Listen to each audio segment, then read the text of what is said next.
हिंगोली जिल्ह्यामध्ये शेतकऱ्यांनी मोठ्या प्रमाणात यावर्षी हळद पिकाची लागवड केली, मात्र वातावरणातील बदलामुळे हळद पिकावर करपा रोगाचा प्रादुर्भाव झाल्याने हळद पीक वाळून जात असून हळद पिकावर विविध रोगाचा प्रादुर्भाव झाल्याने हळदीच्या कंधांची वाढ खुंटली आहे।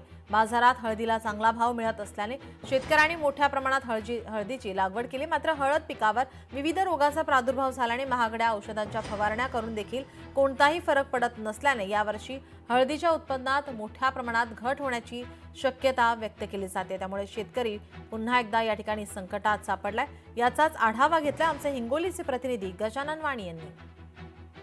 हिंगोली जिल्ह्यामध्ये यावर्षी मोठ्या प्रमाणात शेतकऱ्यांनी हळद पिकाची लागवड केली, मात्र आता हळद पिकावरती करपा रोगाचा प्रादुर्भाव झाल्यामुळे शेतकरी मोठ्या संकटात सापडल्याचं पाहायला मिळते। सध्या हिंगोलीच्या वैजापूरतील शेतकऱ्या शेतामध्ये बघू शकता की या ठिकाणी संपूर्ण शेतकऱ्याने या ठिकाणी जे हळद पिकाची लागवड केली, मात्र असा हळदीवरती करपा रोगाचा प्रादुर्भाव पडला आणि संपूर्ण हळदीची पानं जे आहेत त्या ठिकाणी वाळून जात आहेत।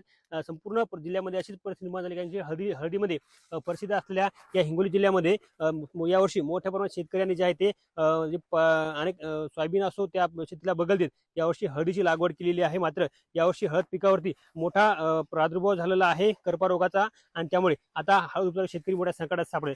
आपल्यासोबत शेतकरी त्याच्याकडून जाणून घ्यात। मला सांगा, यावर्षी आपण हळद पिकावरती रोगाचा प्रादुर्भाव झाला, हळदीच्या उत्पन्नात घट होण्याची शक्यता निर्माण झाली, काय सांगाल? नक्कीच उत्पन्नात घट होणारच आहे।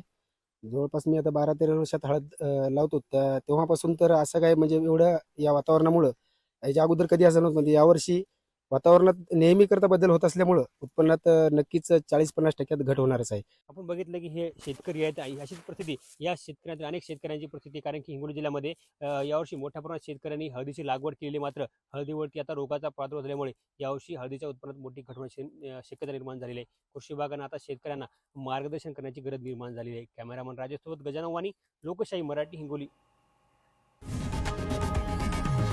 लोकशाही मराठी, ऐका, पहा, जागरूक रहा।